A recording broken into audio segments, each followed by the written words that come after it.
नमस्कार दोस्तों, स्वागत है आप सभी लोगों का Sonu study classes YouTube channel में। दोस्तों मैं आप लोग को एनसीईआरटी बुक क्लास 12 मनोविज्ञान चैप्टर 5 चिकित्सा उपागम पर प्रश्न उत्तर मैं आप लोगों को इस वीडियो में बताऊंगा। प्रश्न नंबर 1, मन इस चिकित्सा की प्रकृति एवं विषय क्षेत्र का वर्णन कीजिए। मन चिकित्सा में चिकित्सात्मक संबंध में महत्व को उजागर कीजिए। उत्तर, मन चिकित्सा चिकित्सा का उद्देश्य व्यवहारों को बदलना, व्यक्ति कष्ट की भावना को कम करना तथा रोगी को अपने पर्यावरण से बेहतर ढंग से अनुकूल करने में मदद करना। अपर्याप्त व्यवहारिक तथा सामाजिक समायोजन की यह आवश्यकता होती है कि व्यक्ति के अभिव्यक्ति पर्यावरण में परिवर्तन किया जाए। सभी मान चिकित्सात्मक उपागमों में निम्न अभिलक्षण पाए जाते हैं। पहला, कि चिकित्सक के विभिन्न सिद्धांतों में अंतर्निहित नियमों का व्यवस्थित या क्रमबद्ध अनुप्रयोग होता है। दूसरे, केवल वह व्यक्ति जिन्हें कुशल पर्यवेक्षण में व्यावहारिक प्रशिक्षण प्राप्त किया हो मन चिकित्सा कर सकते हैं। हर कोई नहीं। एक प्रशिक्षित व्यक्ति अनजाने में लाभ के बजाय हानि अधिक पहुंचा सकता है। तीसरा, कि चिकित्सा स्थितियों में एक चिकित्सक और एक सेवार्थी होता है जो अपनी संवेदनात्मक समस्याओं के लिए सहायता चाहता है और प्राप्त करता है। तथा चौथा, इस इन दोनों व्यक्तियों चिकित्सक और सेवार्थी के बीच की अंत क्रिया के परिणाम स्वरूप एक चिकित्सक संबंध का निर्णय एवं उसका दृढ़ीकरण होता है। यह एक गोपनीय अंतर्वैदिक एवं गत्यात्मक संबंध होता है। यह मानवीय संबंध किसी भी मनोवैज्ञानिक चिकित्सक का केंद्र होता है तथा यही परिवर्तन का माध्यम बनता है। प्रश्न नंबर 2, मन चिकित्सा के विभिन्न प्रकार कौन से हैं? किस आधार पर इसका वर्गीकरण किया गया है? उत्तर, मन चिकित्सा को 3 व्यापक समूहों में वर्गीकृत किया जा सकता है। नंबर 1, मनोगतिक मन चिकित्सा। नंबर 2, व्यवहार मन चिकित्सा। नंबर 3, अस्तित्व परक मन चिकित्सा। मन चिकित्सा का वर्गीकरण निम्नलिखित प्राचलों के आधार पर किया गया है। नंबर 1, क्या कारण है जिसने समस्या को उत्पन्न किया। नंबर 2, कारण का प्रादुर्भाव कैसे हुआ। नंबर 3, उपचार की मुख्य विधि क्या है। नंबर 4, सेवार्थी और चिकित्सक के बीच चिकित्सात्मक संबंध की स्वीकृति क्या होती है। नंबर 5, सेवार्थी के मुख्य लाभ क्या हैं। नंबर 6, उपचार की अवधि क्या है। प्रश्न नंबर 3, एक चिकित्सक सेवार्थी से आपने सभी विचार यहाँ तक कि प्रारंभिक बाल्यावस्था के अनुभवों को बताने को कहता है। इसमें उपयोग की गई तकनीक और चिकित्सा के प्रकार का वर्णन कीजिए।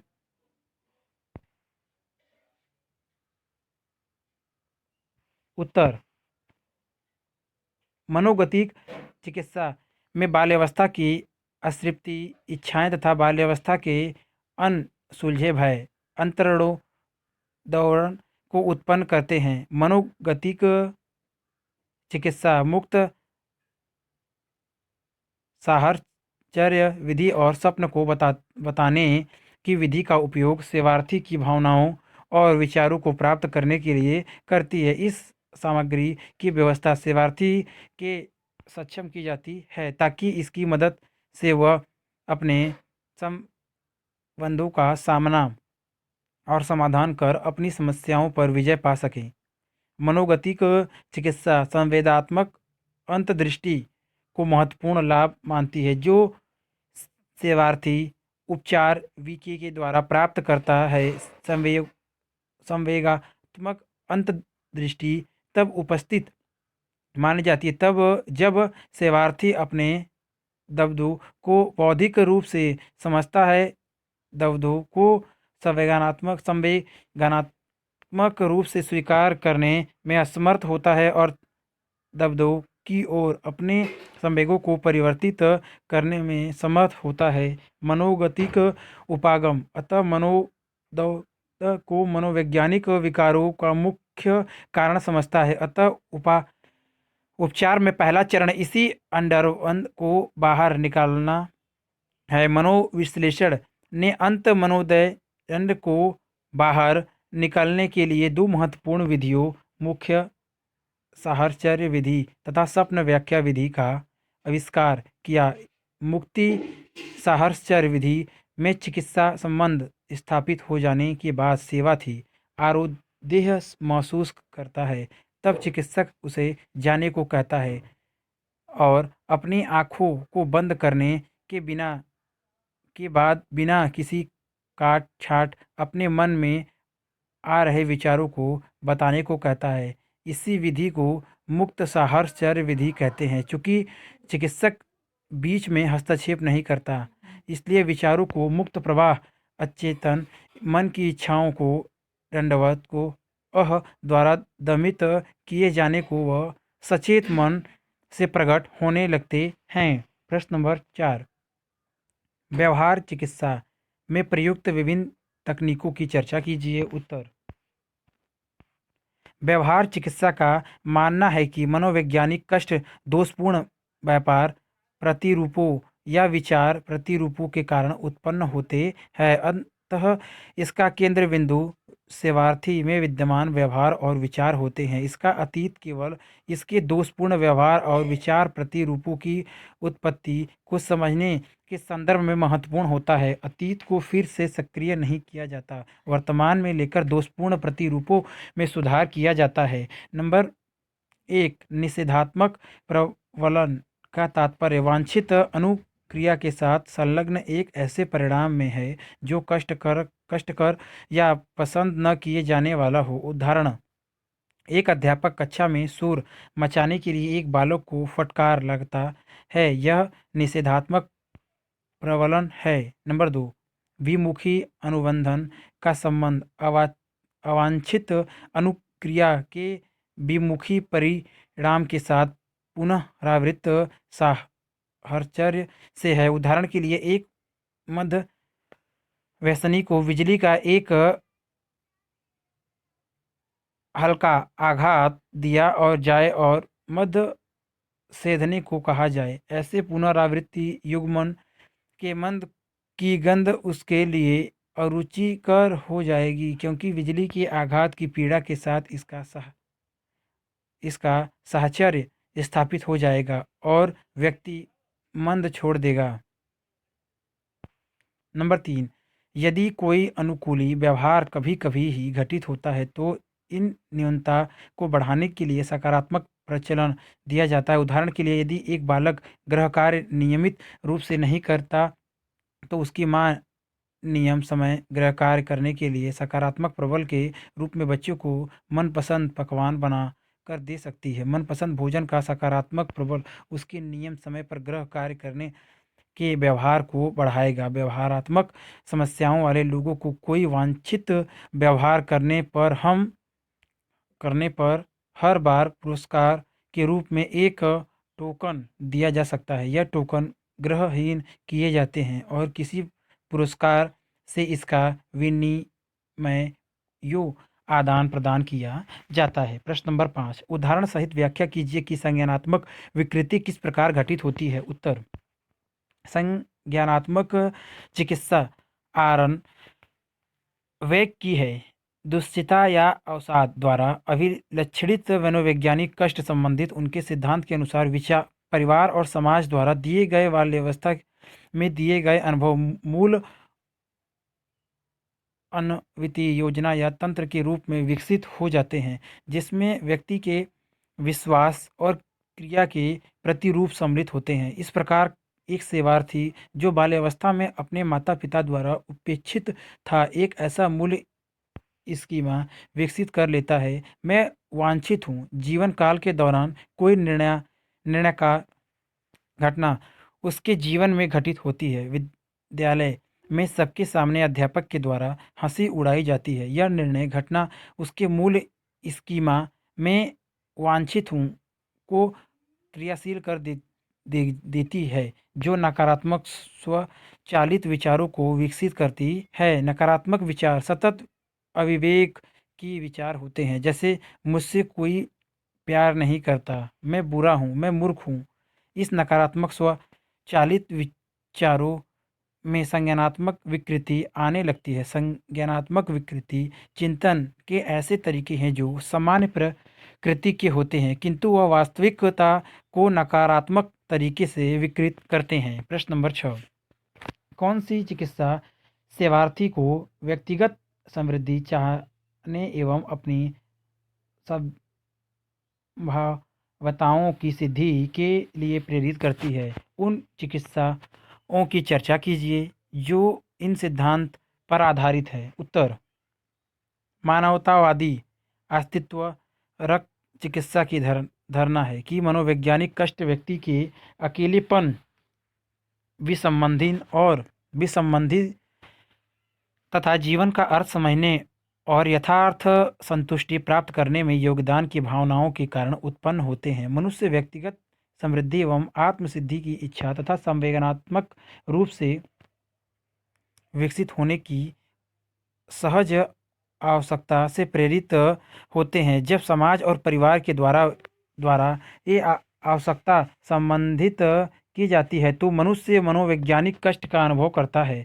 आत्मसिद्धि को सहज शक्ति के रूप में परिभाषित किया गया है। हो व्यक्ति को जटिल, संतुलित और समाकलित होने के लिए अर्थात बिना खंडित हुए जटिलता एवं संतुलन प्राप्त करने के लिए प्रेरित करती है। जब सेवार्थी अपने जीवन में आत्मसिद्धि के लिए आवश्यक है संवेगों की मुक्ति अभिव्यक्ति, इसमें मूल पूर्व धारणा यह है कि वेसार्थी को अपने व्यवहारों का नियंत्रण करने की स्वतंत्रता है तथा यह उसका ही उत्तरदायी है। चिकित्सा केवल एक सुगमकर्ता और मार्गदर्शन होता है। चिकित्सा की सफलता के लिए सेवार्थी स्वयं उदा उत्तरदायी होता है। चिकित्सा का मुख्य उद्देश्य सेवार्थी की जागरूकता को बढ़ाना है। जैसे जैसे सेवार्थी अपनी व्यक्तिगत अनुभवों को समझने लगता है, वह स्वस्थ होने लगता है। सेवार्थी आत्मसमृद्धि की प्रक्रिया को प्रारंभ करता है। प्रश्न नंबर 7, मन चिकित्सा में स्वास्थ्य लाभ के लिए किन कारकों का योगदान होता है? कुछ वैकल्पिक चिकित्सा पद्धतियों की गणना कीजिए। उत्तर: मन चिकित्सा में स्वास्थ्य लाभ में योगदान देने वाले कारक निम्नलिखित है। नंबर 1, स्वास्थ्य लाभ में एक महत्वपूर्ण कारक है चिकित्सक द्वारा अपनाई गई तकनीक तथा रोगी सेवार्थी के साथ इन्हीं तकनीकों का परिपालन। यदि दुष्चित सेवार्थी को स्वस्थ करने के लिए व्यवहार पद्धति और संज्ञानात्मक व्यवहार चिकित्सा शाखा अपनाई जाती है तो विभ्रांति की विधियां और संज्ञानात्मक पुनः संरचना तकनीक स्वास्थ्य लाभ में बहुत बड़ा योगदान देती है। नंबर 2, चिकित्सात्मक मैत्री को चिकित्सक एवं रोगी सेवार्थी के बीच में बनती है। में स्वास्थ्य लाभ से गुण विद्यमान होते हैं क्योंकि चिकित्सक वे नियमित रूप से सेवार्थी से मिलता है तथा उसे तदनुभूति और हार्दिकता प्रदान करता है। नंबर 3, चिकित्सा के प्रारंभिक सत्रों में जब रोगी सेवार्थी की समस्याओं की आकृति को समझने के लिए उसका साक्षात्कार किया जाता है जो वह स्वयं द्वारा अनुभव किए जा रहे संवेगात्मक समस्याओं को चिकित्सक के सामने रखता है। संवेगों को व्यवहार निकलने की इस प्रक्रिया को भाव विरेचन या कैथारसिस कहते हैं और इसमें स्वास्थ्य लाभ के गुण विद्यमान होते हैं। नंबर 4, मन चिकित्सा से संबंधित अनेक अवशिष्ट कारक हैं। इनमें से कुछ कारक सेवार्थी से संबंधित बताए जाते हैं तथा कुछ चिकित्सक से संबंधित। यह कारक अवशिष्ट इसलिए कहे जाते हैं क्योंकि यह मन चिकित्सा की विभिन्न पद्धतियों भिन्न सेवार्थियों मन चिकित्सकों के आर पार घटित होती हैं। सेवार्थी पर लागू होने वाले अवशिष्ट कारक हैं परिवर्तन के लिए अभिप्रेरण, उपचार के कारण सुधार की प्रत्याशा इत्यादि। चिकित्सक लागू होने वाले अवशिष्ट कारक हैं सकारात्मक स्वभाव, असुलझे संवेगात्मक दृश्य की अनुपस्थिति, अच्छे मानसिक स्वास्थ्य की उपस्थिति इत्यादि। योग ध्यान एक एक्यूपंक्चर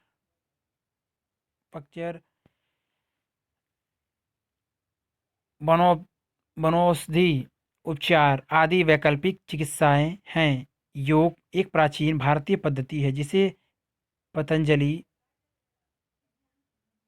के योग सूत्र के अष्टांग योग में विस्तृत रूप से बताया गया है। योग जैसा कि सामान्यतः आजकल इसे कहा जाता है का आज से केवल आसन या शरीर संस्थिति घटक अथवा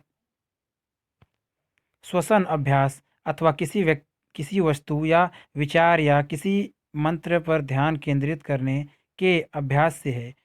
जहाँ ध्यान केंद्रित किया जाता है। विपश्यना ध्यान जिसे तर्क सतर्कता आधारित ध्यान के नाम से भी जाना जाता है में ध्यान बांधे रखने के लिए कोई नियत वस्तु या विचार नहीं होता। व्यक्ति निष्क्रिय रूप से विभिन्न शारीरिक संवेदनाओं एवं विचारों को उनकी चेतना में आते रहते हैं प्रेक्षण करता है। प्रश्न नंबर 8, मानसिक रोगियों के पुनः स्थापन के लिए कौन सी तकनीकों का उपयोग किया जाता है अथवा मानसिक रोगियों के पुनः स्थापन पर टिप्पणी लिखिए। उत्तर, मनोवैज्ञानिक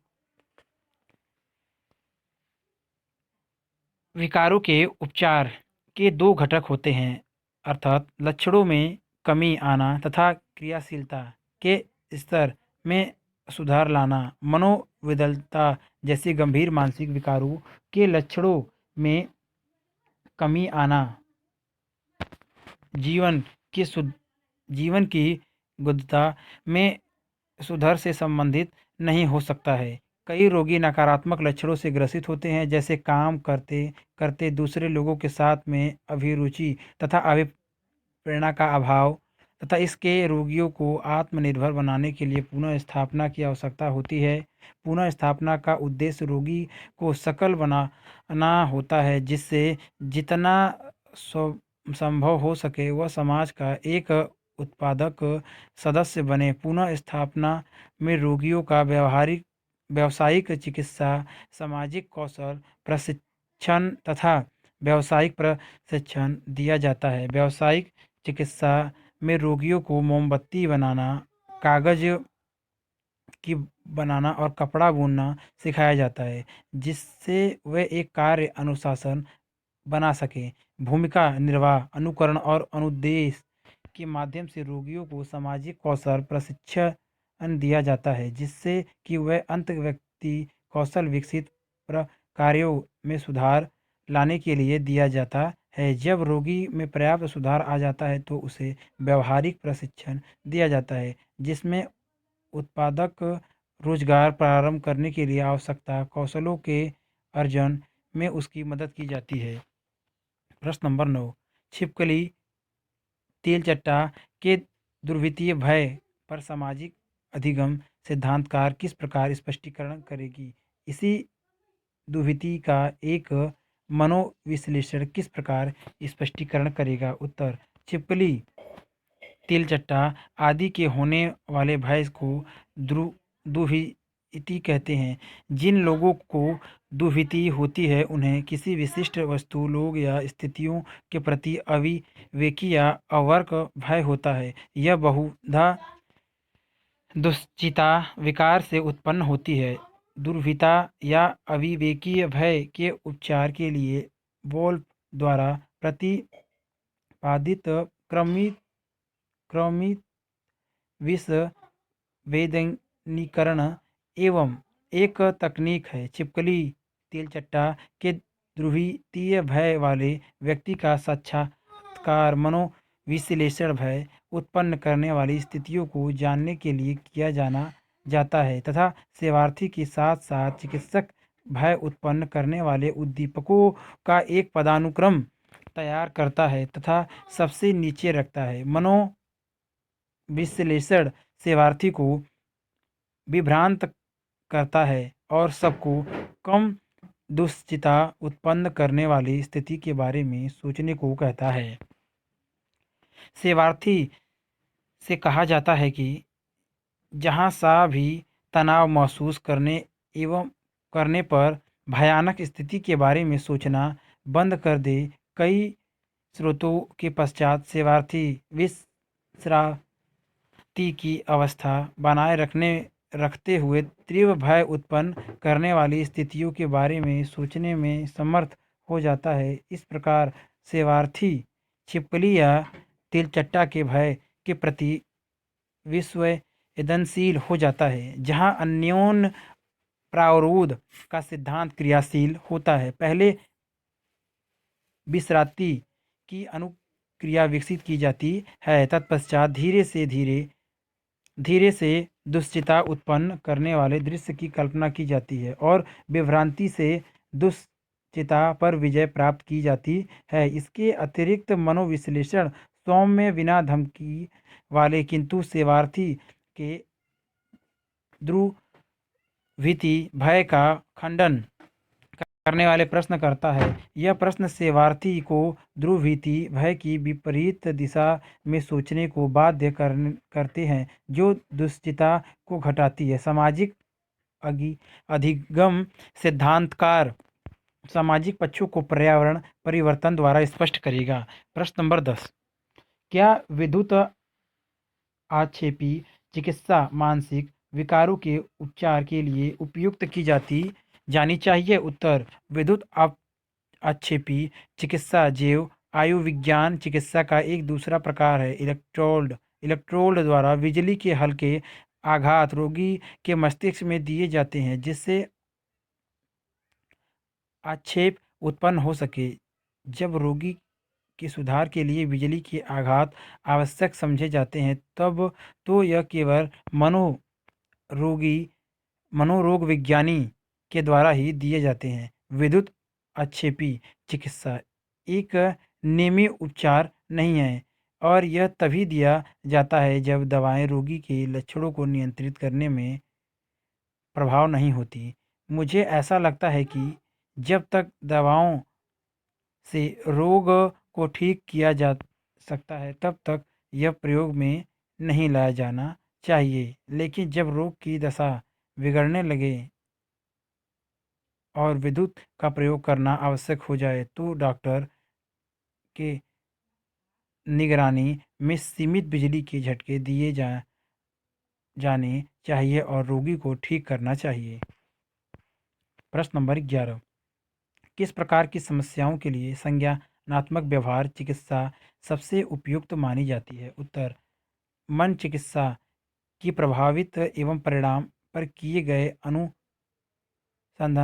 अनुसंधान ने निर्णायक रूप प्रमाणित किया है कि संज्ञानात्मक व्यवहार चिकित्सा विभिन्न प्रकार के मनोवैज्ञानिक विकारों जैसे दुश्चित अवसाद, आतंक, दौरा, सीमावर्ती व्यक्तित्व इत्यादि के लिए एक संक्षिप्त और प्रभावोत्कार उपचार है। मनोविकृत की रूपरेखा बताने के लिए संज्ञानात्मक व्यवहार चिकित्सा जो मनोसामाजिक